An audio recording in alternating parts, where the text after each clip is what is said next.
intelectuales, estos periodistas, estos personajes, los expresidentes, los políticos de oposición, ¿por qué lo odian? Yo sí creo que hay un odio que va más allá de una confrontación política.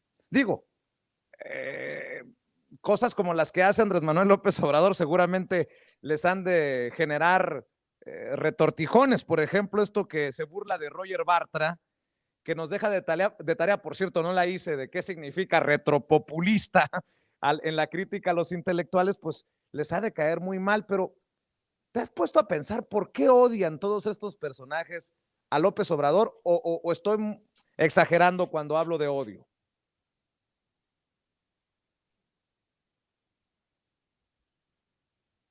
Antonio, ¿me escuchas? A ver si me Perdón, escucha. fue Sí, mi error.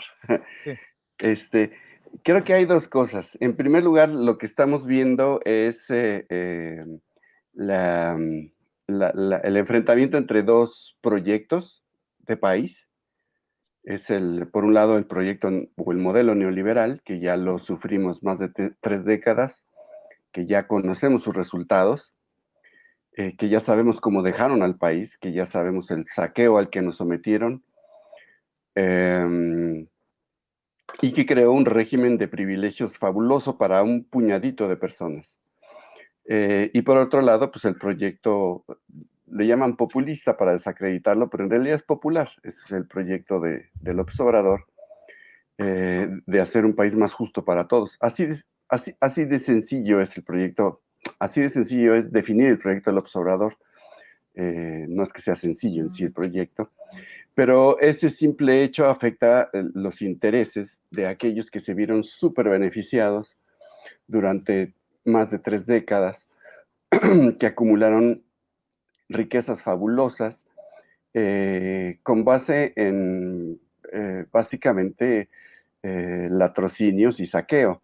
No solamente hablo de los empresarios, amigos de los regímenes priistas y panistas que se beneficiaron fabulosamente con negocios bastante ilegítimos y cuestionables, como por ejemplo la privatización de las cárceles, como por ejemplo los monopolios de distribución de medicinas, eh, o por ejemplo el tema del huachicoleo, el saqueo de Pemex, la privatización de Pemex, la privatización de todas las empresas paraestatales que se convirtieron en negocios que eran propiedad de la nación y se convirtieron en negocios de unos cuantos particulares, las minas, la forma en cómo se entregó el subsuelo a las mineras canadienses, en fin, hay una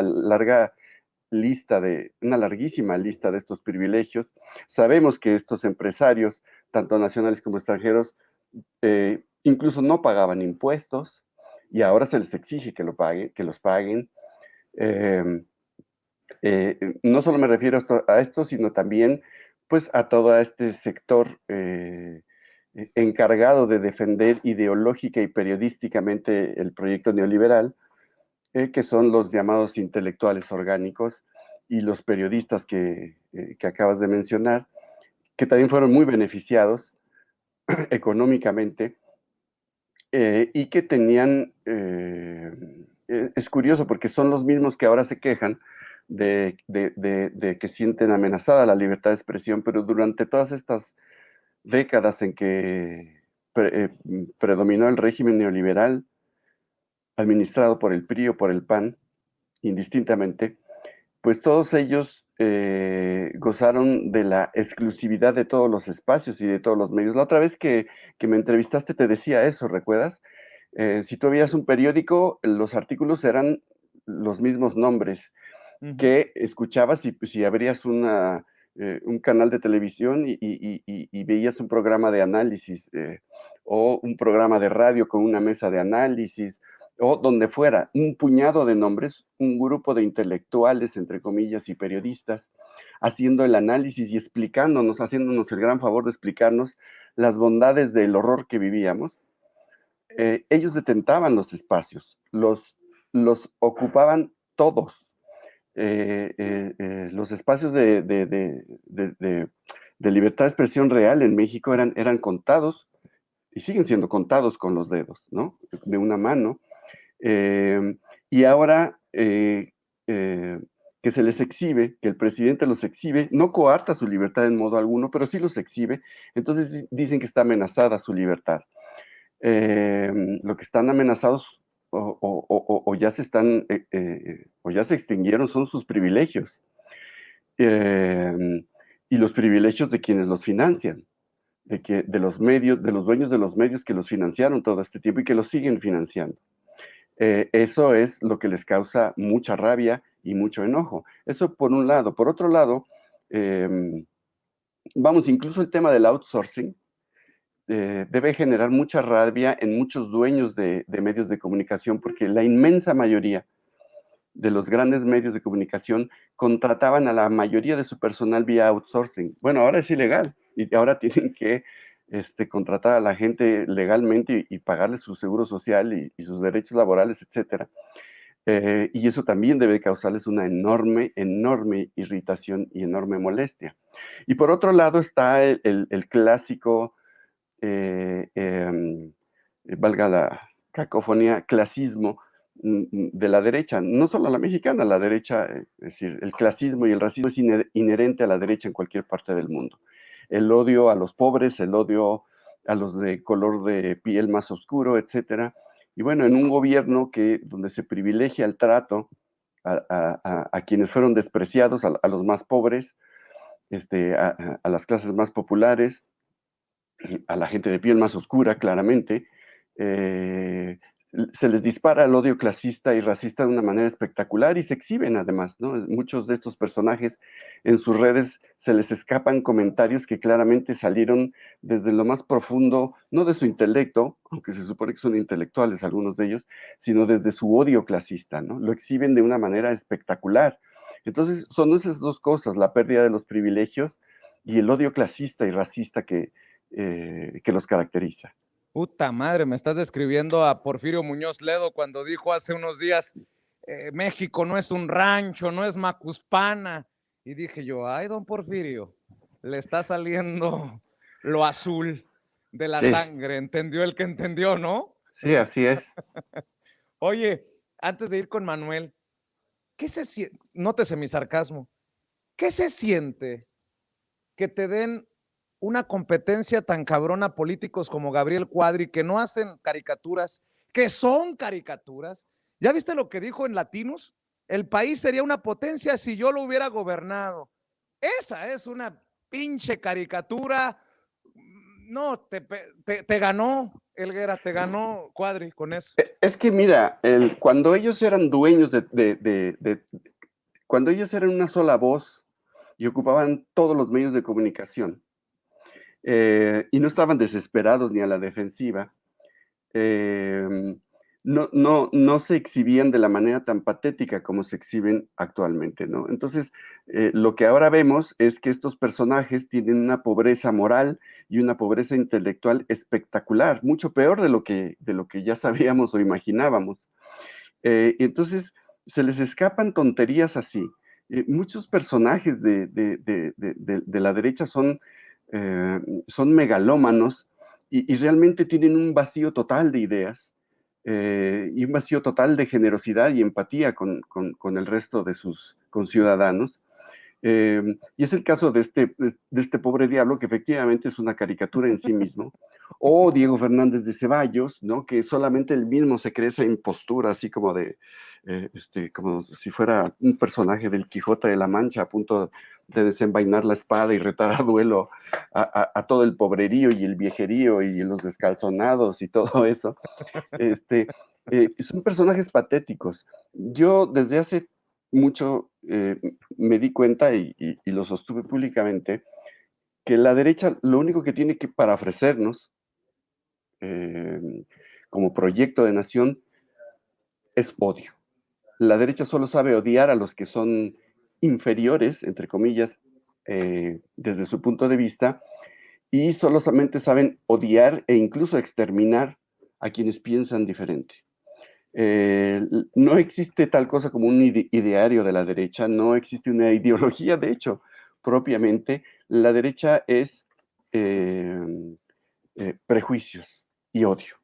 Entonces, y ya lo hemos visto, es decir, Creo que el gobierno de Felipe, por llamarle de alguna manera gobierno, de Felipe Calderón es el ejemplo del odio de la derecha hacia los mexicanos. No tuvo reparo este hombre en desencadenar una guerra, supuestamente para combatir al crimen organizado y al narcotráfico, que sabemos que no era esa el propósito, y que derivó en una masacre, sí, de muchos, fíjate, la gran mayoría de las personas que murieron por la violencia desatada en el sexenio de Calderón, la gran mayoría era gente joven y gente pobre, que se había metido al narcotráfico, pues porque era la única manera de ganar dinero en este país, tristemente. Y entonces la guerra de Calderón sirvió para exterminar a buena parte de esta gente. Es claro que la derecha solamente tiene para ofrecernos odio. Manuel, tú Y escuchaste perdón, hoy. quería agradecerle a Manuel sus palabras, lo que dijo hace rato acerca de mí y del libro que su papá compró. Muchísimas gracias. Claro, creo que es un gran piropo de Manuel Pedrero para Antonio Helguera. Manuel, el presidente en la mañanera, seguramente estabas al pendiente, pues tenía para todos hoy, ¿no? Desde Ciro Murayama, que firmó el desplegado, Leo Zuckerman, se burló de algunos de ellos, de Roger Bartra, de Enrique Krause, de Aguilar Camín.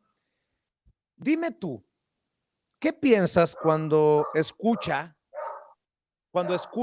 al presidente Andrés Manuel López Obrador hablar de intelectuales, personajes consecuentes, con una postura consecuente, como John Ackerman, como Elenita Poniatowska, como Lorenzo Meyer, como Enrique Galván, recordó a Monsi, que ya falleció, a Gutiérrez Vega, a Chema Pérez Gay, a Fernando del Paso, pero también habla de Armando Córdoba, de Luis Javier Garrido, e incluye en su lista a Fabricio Mejía, a quien le mando un saludo, a Pedro Miguel, a quien le mando también un abrazo, a Damián Alcázar, al actor Damián Alcázar, al cineasta Mandoki, a Demián y Bruno Bichir, los hermanos Bichir, actores ambos, a Epigmenio Ibarra y obviamente a Antonio Helguera Hernández y al Fisgón. Te pregunto que, ¿qué piensas tú?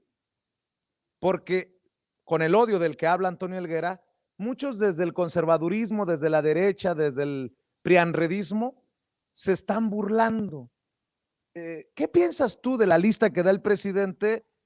Y muchos dirían, es que lo otro es de nivel, mi querido Manuel Pedrero. Bueno, es que ya lo dijo perfectamente Antonio.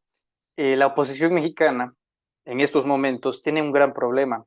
No ha sido oposición nunca. En estos momentos es la primera vez que tienen a un gobierno, e incluso yo me atrevería a decir a un régimen totalmente diferente a lo que se ha planteado en los últimos casi 90 años en este país. Ya no hay ese tipo de colusión. Y esto, Vicente, lo debemos de entender como algo normal. Para nosotros que estamos vivos, pues sí parece, wow, la noticia de la semana y otra vez polarización, pero esto no comenzó en 2018, comienza desde hace muchísimo antes.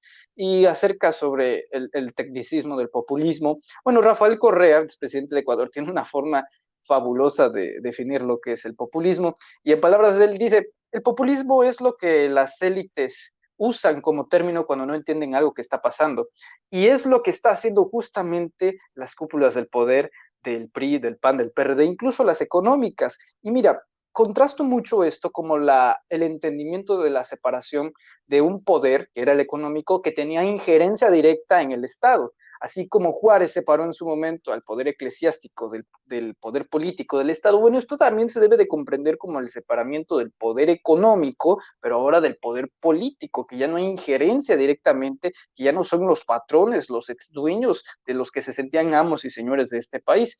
Incluso es tan paradójico que en su momento los que estaban siendo perjudicados con Juárez, que era la Iglesia Católica, definían a Juárez como el anticristo.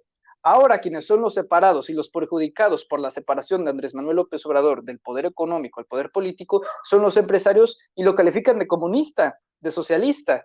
Claro que ninguno de ellos ha podido definir hasta el día de hoy qué es, ni siquiera lo entienden, porque desgraciadamente ha sido tanto, pero durante tantas décadas que se normalizó ese tipo de acciones que al ver algo tan radical, radical viene de raíz, se ha cortado de tajo o se está intentando llevar a cabo ese proceso de transición. Yo todavía no lo llamaré una transformación, sino la transición a la transformación, para que esto empiece pues a echar semillas, empiece a germinar todo eso. Entonces, es totalmente normal. En cuanto a la lista que tú me refieres, bueno, también lo considero totalmente normal la reacción, porque es lo único que han sabido hacer todos estos 2 años, reaccionar. Ellos no tienen una base ni una propuesta, todo depende única y enteramente de lo que diga López Obrador. El discurso, la vía, la existencia de la oposición mexicana ahorita depende de la existencia y de lo que diga López Obrador. Incluso cuando pasó lo del coronavirus, bueno, ¿cuál era el discurso de la oposición mexicana cuando López Obrador enfermó de COVID? Nada, no tuvieron nada que decir durante 2 semanas, ni Loret de Mola, ni los medios de comunicación, porque López Obrador es quien pone la agenda en este país.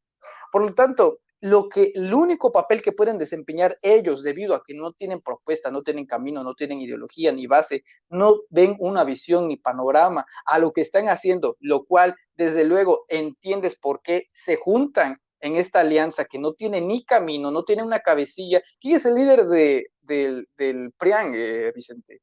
No es un político, es un empresario y es Claudio X González. Ese es el patrón, el verdadero líder opositor de Andrés Manuel López Obrador es un empresario, porque esa relación en donde se condonaban los impuestos, en donde había privilegios para hacer negocios al amparo del poder público, donde se metían al crimen organizado, donde se metía el sector empresarial, donde no se privilegiaba a las bases sociales, pues claro que lo que ahora ven como programas sociales, como Sembrando Vida, como apoyar a los jóvenes a través de becas, como apoyar a madres solteras, bueno, eso por supuesto que lo van a ver como algo que nunca se ha hecho, porque nunca se dedicaron a hacerlo. En cambio, a través de nueva cuenta esta transición, pues choca esta ideología.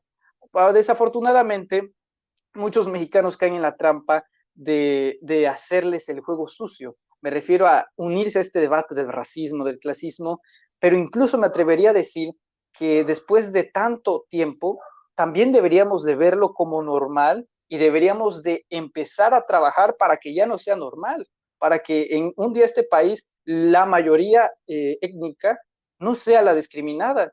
Eso es un gran logro de que ha hecho el presidente López Obrador. A través de las conferencias mañaneras ha empoderado a la ciudadanía para otorgarles la información. Podrán decir lo que quieran la oposición mexicana, podrán decir lo que quiera el PAN, pero eso sí, a través de la información que se proporciona en la mañanera, López Obrador está politizando e informando a la ciudadanía. Eso es algo que nunca hizo el PRI o el PAN. Es por eso que López Obrador da a través de la información el arma predilecta de cualquier ciudadano, la información, el debate, una forma de defenderse ante la desinformación. Buen punto, Manuel. Déjame exhibirte